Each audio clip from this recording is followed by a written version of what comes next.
Kiedy pierwsza część filmu zarabia tak potężne pieniądze, no to włoska firma Casucci, Mamona i Szmal musi się zgodzić, kręcimy dwójkę, tylko po co nam to było?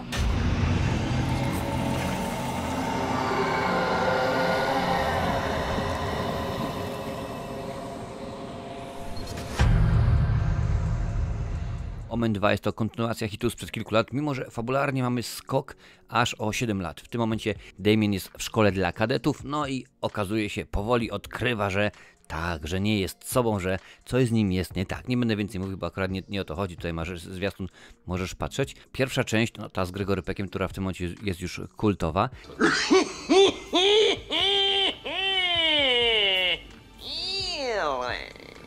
Dała nam wiele do myślenia. Rzeczywiście wiele osób przy okazji tamtego filmu stwierdziło: nie, dziękuję bardzo, nie interesuje mnie fabuła. Między innymi William Holden, który miał się pojawić, znany aktor wtedy, miał się pojawić w poprzednim filmie, stwierdził: nie, on nie chce być w filmie o diabole. No ale kiedy pierwsza część okazała się wielkim hitem, no to stwierdził: no dobra, to ja się pojawię w drugiej części w roli wujka, dziadka naszego głównego bohatera. Trzeba było zostać stary przy jedynce, naprawdę trzeba było zostać przy jedynce. Może zacznę oczywiście od fabuły. Ten film, okej, ja rozumiem, ostatnio czytałem właśnie ciekawostki i tam było, ale to się nie zgadza, bo popatrzcie, film kręcony 2 lata i potem jest 7 lat przeskok, potem jest trzecia część kręcona kolejne 2 lata i on już ma 30 lat. W ten sposób do filmu nie podejdziemy, bo gdybym tak tylko i wyłącznie na to patrzeć, to można byłoby pomyśleć: okej, no to nie można nakręcić żadnej biografii, bo jak można w ciągu 2-3 godzin pokazać 50 lat życia głównego bohatera, byłoby bez sensu.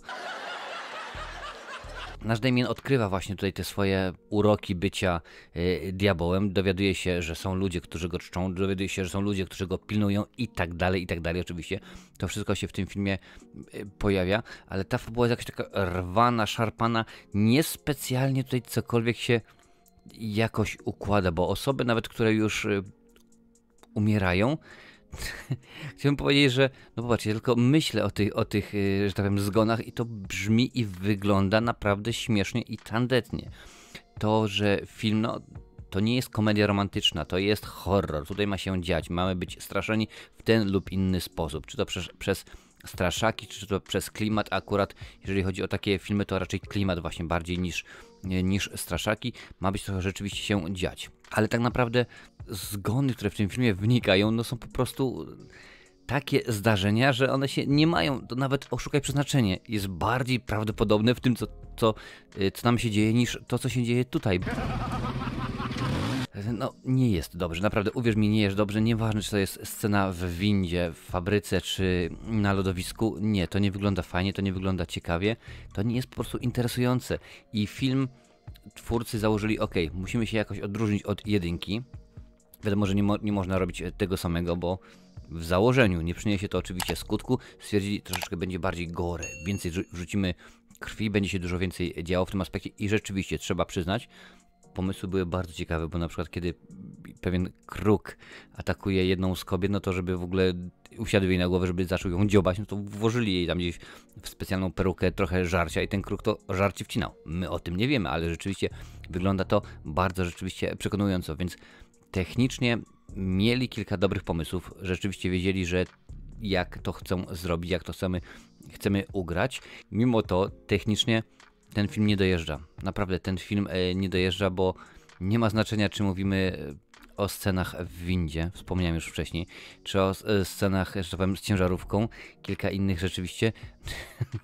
One są po prostu śmieszne, tandetne i w tym filmie, mimo że pomysłów było kilka fajnych, mimo że pomysłów było kilka ciekawych, nie jest naprawdę intrygująco, nie jest interesująca. Kruk, który się pojawia w tym filmie, zresztą widzisz go na zwiastunie, to jest Damien. Co? Według, nie scenopisu, według scenariusza, według całej tej wizualizacji, jaką miał twórca, Kruk to jest jego podświadomość. To, że on tam kogoś zabija, a tak się dzieje w tym filmie, no to rzeczywiście to jest podświadomość Damiena, to jest jego id, więc przez to Damien zabija. I okej, w porządku, może ktoś mógłby się zastanowić, ale czemu? Przecież w jedynce był Rottweiler, w trójce jest Rottweiler, że nomen omen podobno ten sam. Czemu to jest zmieniono? No taki był koncept, tak rzeczywiście ktoś stwierdził, nie, to z Krukiem będzie bardzo mroczny, a poza tym bardzo mroczny. Mroczniej. A poza tym to się wpisuje w koncept tych wszystkich rzeczy, które pojawiają się na początku filmu. kiedy to właśnie są te hieroglify i ogólnie to ma sens w jakiś tam sposób rzeczywiście, bo Kruk się od wielu lat, chociażby sam film Kruk, nomen omen z Brandonem Lee i rzeczywiście cały koncept tego stworzenia, czy to jeszcze powiedzmy weźmiemy czasy egipskie i tak dalej, więc rzeczywiście jakoś można powiedzmy to było ogarnąć. Miał na fotel reżysera wrócić Richard Donner, czyli twórca filmu sprzed kilku lat, oryginału z Gregory Peckiem, no ale niestety kręcił inny, mało znany film pod tytułem Superman, no i nie mógł niestety wrócić, chociaż w sumie z drugiej strony niestety, bo ogarnął to Supermana dosyć fajnie, a tutaj się nie udało. Mnóstwo w tym filmie występuje naturszczyków, nie ma Himilsbaka i Maklakiewicza, a szkoda, bo może by uratowali film, ale mnóstwo kadetów w szkole to są właśnie uczniowie, mnóstwo osób, które grają w hokeja, to są zwykli mieszkańcy okolicznych wiosek.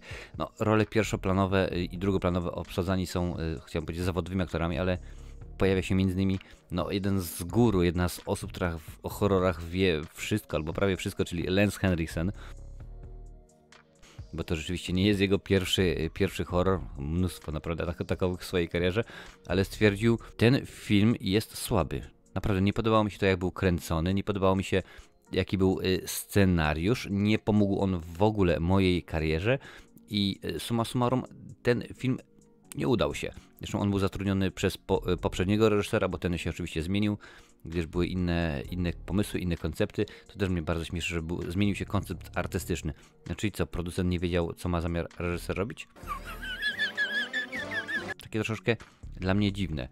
Powrócił z muzyką Jerry Goldsmith, bo wytwórnia stwierdziła, stary, twoja ścieżka dźwiękowa do jedynki, Oscarowa zresztą, to po prostu jest 60% filmu, musisz wrócić, ale musimy coś zrobić, żeby było nawiązanie do jedynki, żeby było tak samo super świetna Oscarowa i chcemy też troszeczkę zaoszczędzić, więc użyj trochę ścieżki z jedynki, tutaj jakoś skombinuj, może prawie, że podobną nagraj. No i Jerry Goldsmith powiedział, nie, no to jest doświadczenie tego filmu, to było jedno wielkie dno, jedna wielka klapa, to nie było dobrze pomyślane, nie było to dobrze zorganizowane, dziękuję bardzo. Jak to było zorganizowane? I mimo, że film miał budżet 2 razy ponad większy niż jedynka, czyli prawie 7 milionów dolarów, zarobił 27, więc całkiem jeszcze przyzwoicie. Jeżeli wziąć pod uwagę wszelkiego rodzaju inne aspekty, no bo też pamiętaj, to inne czasy. Mówimy o tym, co się działo ponad 40 lat temu, więc rzeczywiście aż takie nakłady na reklamę nie były rzucane, puszczane. Nie wydawano tyle pieniędzy na reklamę, przynajmniej przy okazji drugiej części Omenu, więc w miarę sensownie film na siebie zarobił, ale czy ten film straszy? Nie straszy w żadnym aspekcie. Jest trochę krwi. Okej, nie na dzisiejsze standardy, bo na przykład jeżeli masz w pamięci jakieś współczesne filmy, chociażby Piłę, która rzeczywiście bardzo jest krwawa, no to tutaj ten film nie ma żadnego podjazdu do tych współczesnych filmów, ale jak na to, co się działo w latach 70., jest on naprawdę bardzo, bardzo krwawy. Aktorsko, no jest tak, że może być. Największy zarzut mam to, że fabularnie ten film nie dojeżdża i o ile mógł być jakiś tam sensowny koncept, coś tam mogło się podobać, no to sam Damien, sama jego postać nie wygląda dobrze.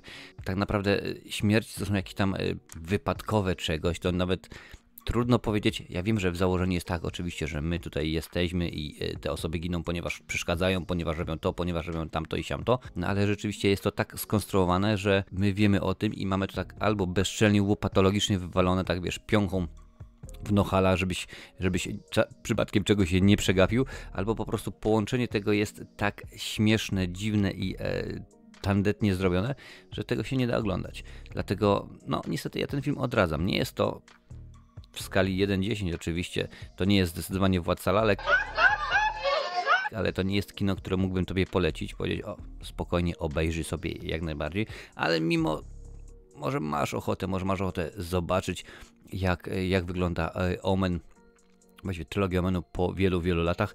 W opisie, także w przypiętym komentarzu zostawię link do Amazona, możesz sobie kupić, zobaczyć, obejrzeć, jak ten film się ma, jak to wszystko jest zrobione. Film zdecydowanie nie powala, ale może jesteś fanką, może jesteś fanem i chcesz, ja sprawdzę, najlepiej tak jest.